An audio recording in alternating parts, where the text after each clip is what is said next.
Hey friends, welcome back to more stories of people getting exactly what they deserve. Let's get right into it. Bully knocks holes in the wall, gets $10 for shattered hand. This was so long ago in the very early 80s when video arcades were all the rage. My cousin and I worked crappy jobs, decided to open a video arcade, rented a building, repainted the place, had signs made. All the things that cost money before you make money, and we were completely flat broke. We opened the arcade and had a lot of traffic, including the local bully and his minions, which completely turned the atmosphere sour when they showed up. The bully eventually wanted to show dominance to us and punched a hole in the sheetrock wall. I was furious and was ready to take him and his gang on. My cousin, on the other hand, laughed, bet him $5 he couldn't do it again, next to where the hole was.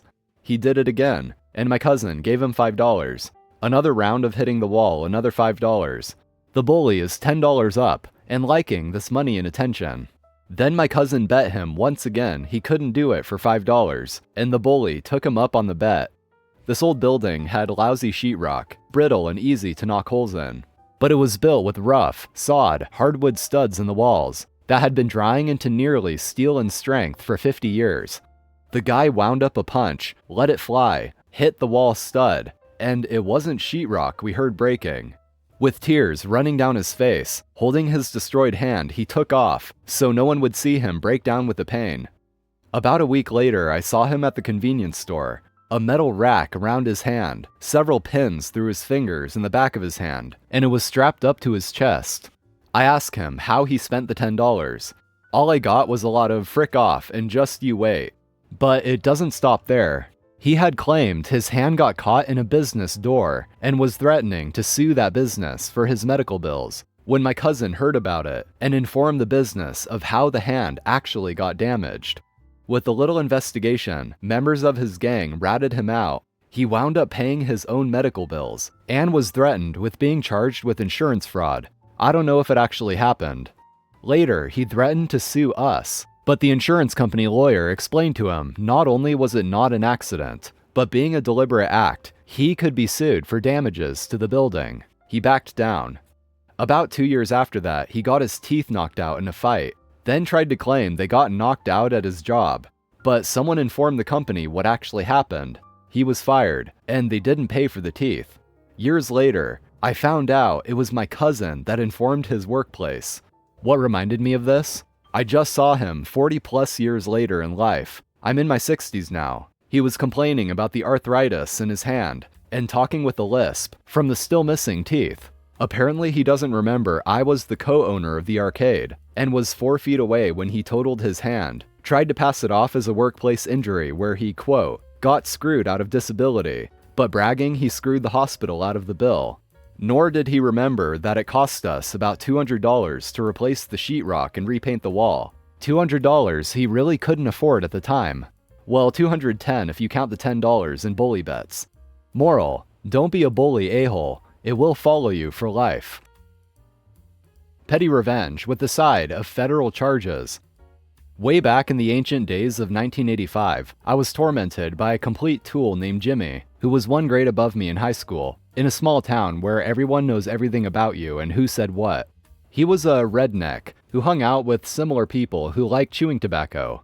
One day, he thought it would be fun to use my backpack that was hanging off the back of my chair as his spit cup. I was furious, but with his gang of cretins, there was nothing I could do about it. At least, not until he turned 18 and hadn't graduated yet. In school, I heard him bragging to his friends that he stole some mail from the post office by reaching into his P.O. box and grabbing the mail in the adjoining boxes. He bragged that he got someone's social security check and cashed it, using the money to buy some Coors beer. Well, my friend's mother worked at the post office, and I let her know and to keep an eye out. Sure enough, a couple of weeks later, he got caught. The mailman inside saw his scrawny arm reaching in and just grabbed him by the wrist and bent it at a 90-degree angle, trapping his arm until the police showed up. He then ended up not finishing school while in jail awaiting trial and going to prison for the better part of a decade. Further investigation by the FBI, because it is a federal crime, got some of his a-hole friends caught up as well. I moved away right after high school and never went back. But before I left, I made sure everyone knew I tipped them off. Yeah, if only this absolute genius hadn't bragged out loud in public about committing a federal crime, he might not even have been caught. Also, being able to reach into the adjacent P.O. box from the inside, that seems like a bit of a security issue. But also, he did mention it was in 1985. If that's actually true, I'm sure P.O. boxes are not like that anymore. Overprivileged parking. Back in college, I lived in this on-campus apartment that was separated from the rest of the campus. Parking was very limited over there, which leads to many issues. Early on in the year, there was one girl with a shiny new BMW that mommy and daddy just bought her, who thought she was entitled to take up multiple spots when she parked, no matter how packed the parking lot was. One day, when I saw her in the act, I asked her to move her car so that I can take the spot next to her. She immediately snapped back, saying, "Mind your own f***ing business. I can park however I want." Not wanting to cause any issues, I drove away. The next day, I saw her car parked the same way and saw my opportunity. My car was older and already beat up, so I didn't care too much about the condition of it. I got out, folded my mirror in, and pulled into the spot next to her. I stayed within the lines, but got so close that she couldn't open up the driver door. A few minutes later, my roommate, who drives a massive truck and knew about what happened, sends me a picture. He had parked so close to her on the other side that now none of the doors could be opened. We then waited until she came out to her car. We could see the cars from our apartment, and boy, did she throw a tantrum. The only thing funnier was watching her climb through the trunk to get into her car. After that, she made sure to never double park again. Dude pays me in counterfeit currency, immediately gets arrested. Years ago, roughly 2010, when I was doing pizza delivery, I delivered on campus. Pretty standard procedure. Call the customer and wait in the parking lot. Buddy comes down, hands me money, takes the pizza and walks away. Then he starts to run. I look in my hand and one of the $10 bills is ripped in half, and the 20 is horribly counterfeit. Dude's already back in his dorm and it's pass activated, so I can't even get in. Then I remembered I have his number in my phone from when I called him. So I call the store, tell them what happened, and they mark his number as a prank caller, so no more deliveries. Figured, that's good enough, I guess. Then as I was leaving, I see campus security talking to a police member. There was a check stop just before the entrance to the grounds. I stop and walk up and give them the rundown of what happened. Give the counterfeit bill and the ripped bill to the officer, while the campus security dude is looking up the phone number in the student directory. Campus security finds out who it is, and off they go. 10 minutes later, Buddy is in the back of a police car with his dorm mate for theft under $1,000 because technically he didn't pay for the pizza. Possession of counterfeit currency, he had more in his dorm. Possession of narcotics, possession of a controlled substance, Adderall and Xanax, I believe.